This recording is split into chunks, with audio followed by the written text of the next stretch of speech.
Practical Business Tips. Thanks for tuning in today. On this episode, we have another installment of my favorite business books.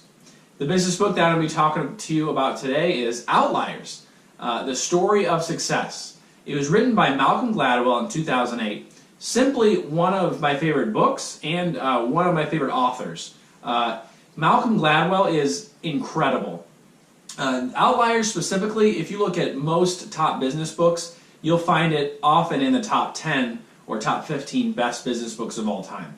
So if you've ever had a statistics class, an outlier is someone who is extremely different, the third or fourth standard deviation different from the average or the mean.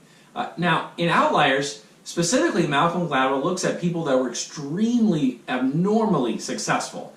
And he takes a look at it, and what he does is often we have conceptions of what makes someone successful. And what Malcom Gladwell does is try to turn all those conceptions we have on our head and make them rethink those. The first pillar or cause of success that Malcom Gladwell talks about to be an outlier is the 10,000 hour rule. The 10,000 hour rule is kind of what it says. It's 10,000 hours. 10,000 hours equates to 20 hours per week for 10 years. That's a lot of time. Now, this 10,000 hour rule is people would focus on their craft, whether it be in business or whether it be in music. It wouldn't be lackadaisical practice. It would be refined, honing in on your skills of practice. Malcom Gladwell looks at several people in several cases where this applied. The big one was Bill Gates at Microsoft. Bill Gates was an enormously talented person and was wildly successful. But before he even opened Microsoft, he estimates that Bill Gates had about 10,000 hours of computing time and coding before he even opened the successful company. Another example was the Beatles. The Beatles were one of the most amazing bands of all time that were wildly successful. But if you look at it more deeply, the Beatles would play 8 hours a day, many times at clubs during the week, and they got hours upon hours, 10,000 hours of practice, really before they hit it big. Another one he looked at was Pistol Pete Maravich, one of the famous basketball players who was extremely successful and talented. Now, he had 10,000 hours, Pistol Pete Maravich was quoted, of practice before he even got in the NBA. Now, one thing that Malcom Gladwell focuses on here is lucky opportunities. And with a 10,000 hour rule, Bill Gates was, in some instances, lucky that his high school and his college had a computer for that time period in the late 60s, early 70s. That was a lucky opportunity. Now, a big thing with the 10,000 hour rule is you had to be given those opportunities to spend those 10,000 hours. There could have been someone who was just as talented at computers during the same time Bill Gates was around, but their high school didn't have a computer, and so they didn't even have the opportunity to hone their skill and their craft in. Now, the 10,000 hour rule, spending a lot of time to be really successful, probably doesn't surprise many people. That is kind of the American mantra. If you put your mind to it and work hard enough and long enough, then you'll be successful. But here's where Malcom Gladwell starts kind of spinning off on that trail. One thing Malcom Gladwell focuses on is sometimes it's seemingly random things that can make you be successful. And one of them he focused on is your birth month.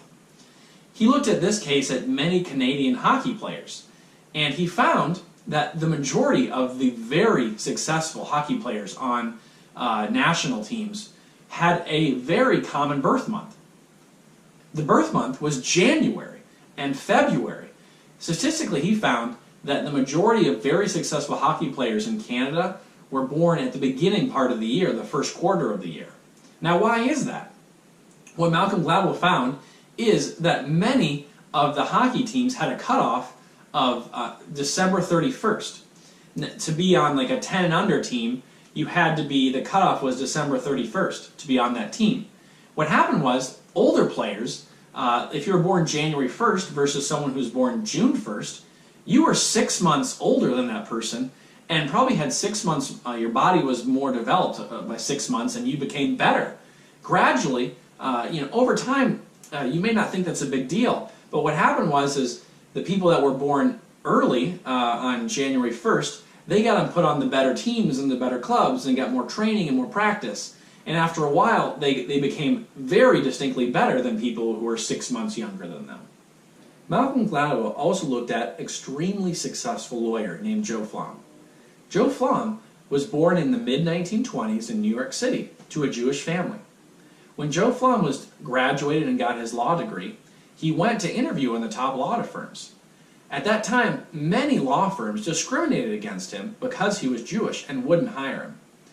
As a result, Joe Flom had to go to kind of second-rate law firms that weren't as seen as prestigious as some of the other law firms. It wasn't because he was bad or untalented or hardworking. It was because he was discriminated against because of his race and his background. What happened is at that time, the second-tier law firms focused on business takeovers. Those were not seen as very attractive things to look at. But what happened is the economy picked up and business takeover law became an extremely sought-after and necessary type of law. Joe Flom became an expert in that and became a phenomenal person in that area, and his law firm did some of the biggest takeovers of the century. Now, how did that happen? What caused his success? Now, what you could say caused his success was kind of something that was unfair.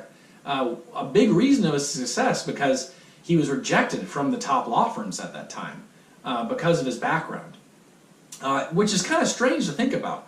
A big reason for Joe Flom's success were some of his things that didn't go his way, but as a result, it turned out to be this huge opportunity and worked great for him. Now, one of my favorite parts of the book is Malcom Gladwell studied an outlier that's really not successful, which is a plane crash.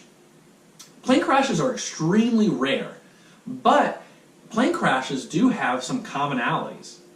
Malcom Gladwell talked about that plane crashes, on average, have at least 7 to 8 things simultaneously go wrong for a plane crash to occur.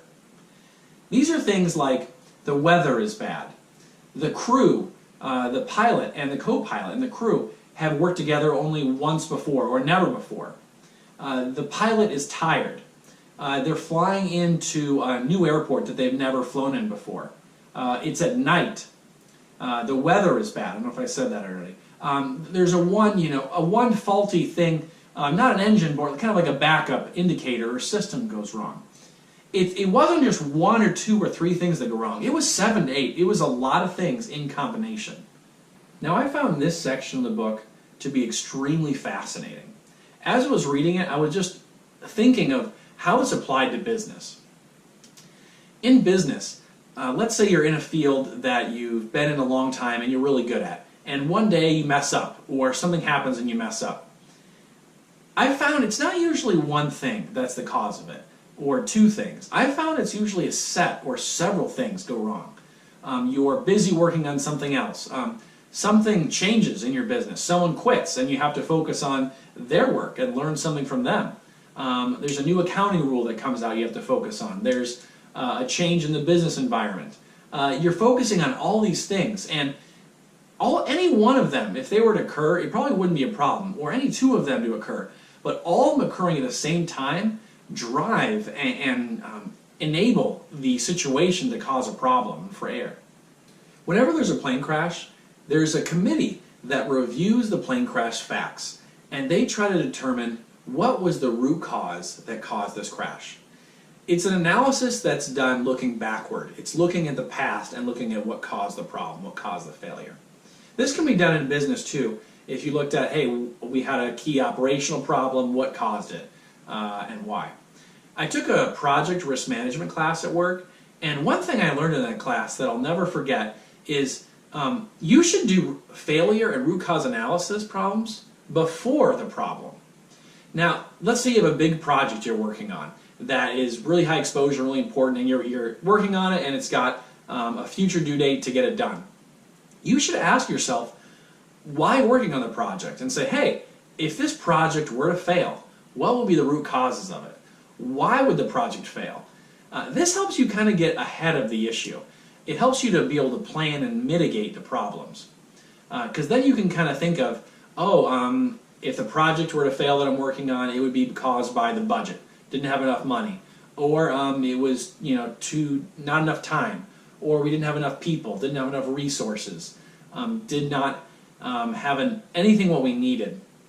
Root cause analysis is so much more valuable looking future than it can be in the past. It's always good to learn from the past, but you need to be able to understand and anticipate what can be a problem and help mitigate that problem by coming up with a plan.